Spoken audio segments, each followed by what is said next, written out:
नमस्कार दोस्तों, स्वागत है आपका आपके अपने यूट्यूब चैनल में जिसका नाम है स्टडी विद जगदम्बे शुक्ला। आज हम आदिकाल के अगले भाग की ओर बढ़ते हैं जिसका नाम है लौकिक साहित्य। यह एक स्वतंत्र काव्यधारा थी जिसके अंतर्गत ढोला मारूरा दुहा, जयचंद्र प्रकाश, जय मयंक जस चंद्रिका, वसंत विलास और खुसरो की पहेलियाँ जैसे ग्रंथ रचे गए। इसके संबंध में अब विस्तार से हम वर्णन करते हैं। इसमें पहला है ढोला मारूरा दुहा।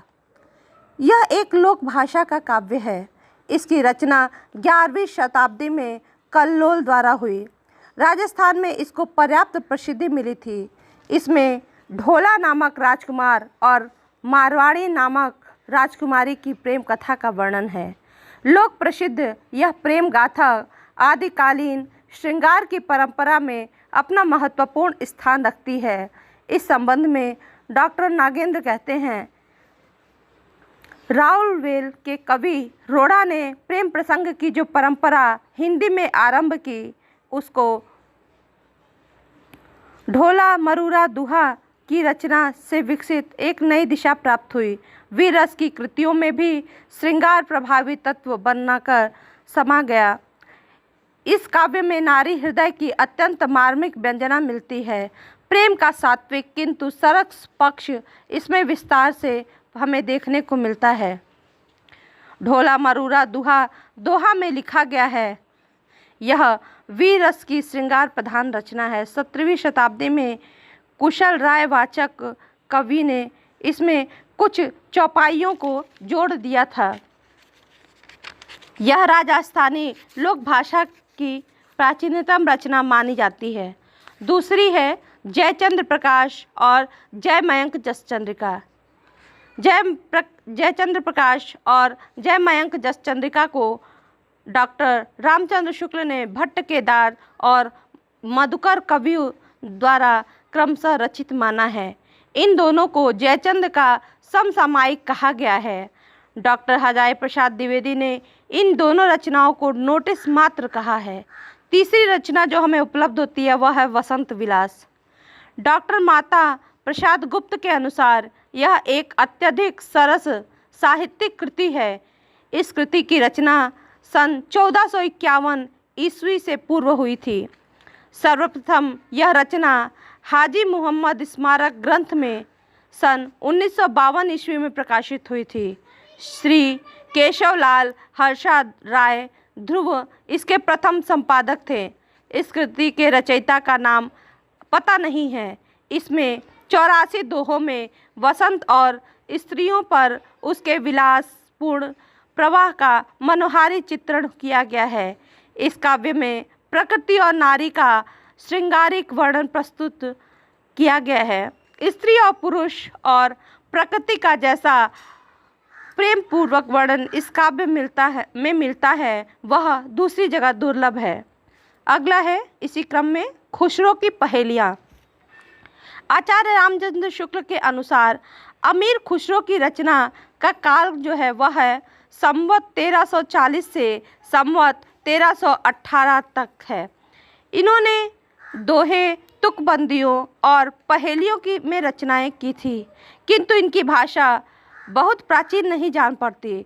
इनकी रचनाओं में कुछ मिश्रण मालूम पड़ता है।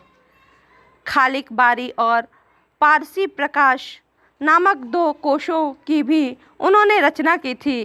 पहले में हिंदी या हिंदवी तथा दूसरे में फारसी पर्यायवाची शब्द और दूसरे में फारसी के साथ संस्कृत पर्यायवाची शब्दों में को इकट्ठा किया गया था। इसमें ठेठ खड़ी बोली बोलचाल में इन्होंने पहेलियाँ, मुकरियाँ और शकुन रचे थे तथा गीतों और दोहों में प्रमुख प्रचलित भाषा ब्रज भाषा थी। खुसरो जी का मुख्य लक्ष्य जो था वह जनता को मनोरंजन करना था। अगला इस क्रम में रचना है चंद्रायन जो मुल्ला दाऊद की है। इस काल की सबसे प्रसिद्ध रचना मानी जाती है। प्रेमाख्यान काव्यों की शुरुआत इसी रचना से मानी जाती है। इसमें दोहा और चौपाई को मिलाकर कथा और लोरिक की कथा कही गई है। सूफी कवियों के काव्य के लिए यह रचना प्रेरक सिद्ध हुई है। इसमें आध्यात्म का अभाव है। शुद्ध प्रेम कथानक का रूप इसमें है। चरित्र का भी विकास समुचित नहीं होता, किंतु ऐतिहासिक दृष्टि से इसका विशेष महत्व है।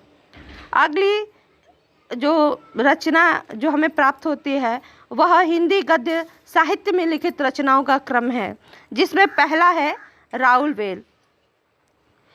यह इस युग की गद्य पद्य मिश्रित रचना है। इसे चंपू काव्य भी कह सकते हैं। इसकी रचना का काल ठीक से ज्ञात नहीं होता। इसका जो रचयिता थे वह रोड़ा कवि थे।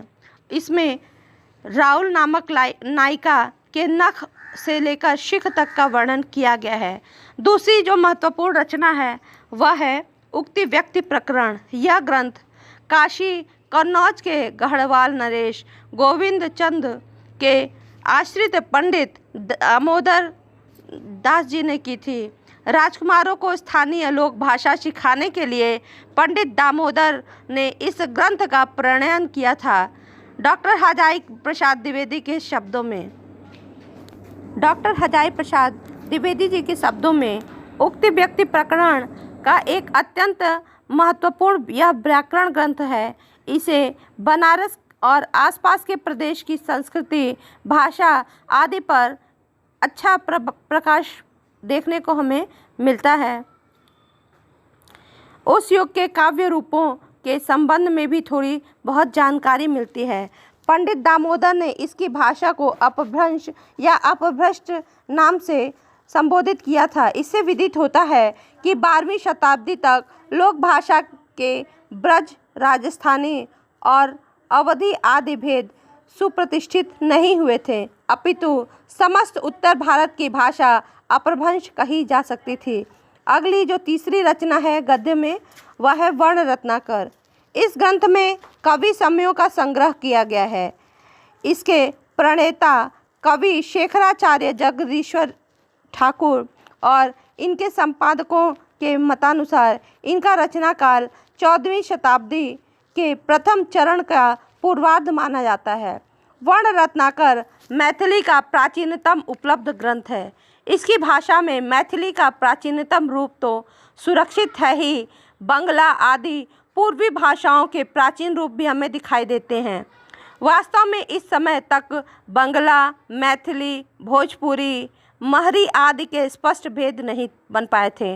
अतः मैथिली के इतिहास के लिए तो यह ग्रंथ बहुत ही महत्वपूर्ण है। साथ ही बंगला, मगही, भोजपुरी आदि के विकास पर यह ग्रंथ प्रकाश डालता है। इसकी भाषा एक ओर प्राचीन बंगला से समानता रखती है तो दूसरी ओर अवधी से भी बहुत मिलती है।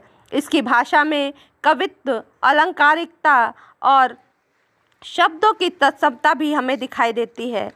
तो इस प्रकार हम संपूर्ण आदिकाल का कई विभागों में हम लोग पूरी बात कर चुके हैं। अब आता है आदिकाल की विशेषता क्या रही, संपूर्ण आदिकाल की विशेषता क्या रही।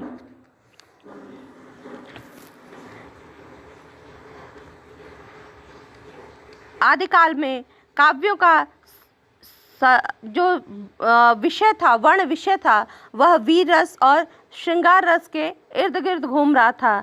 साथ ही इस काल में युद्धों का सजीव वर्णन हमें देखने को मिलता है। जो कवि थे वे अधिकांश किसी राजा के आश्रय में रहते थे और उसी की वीरता और उसे प्रसन्न करने के लिए वीर रस और कभी कभी श्रृंगार रस का भी प्रयोग करते थे।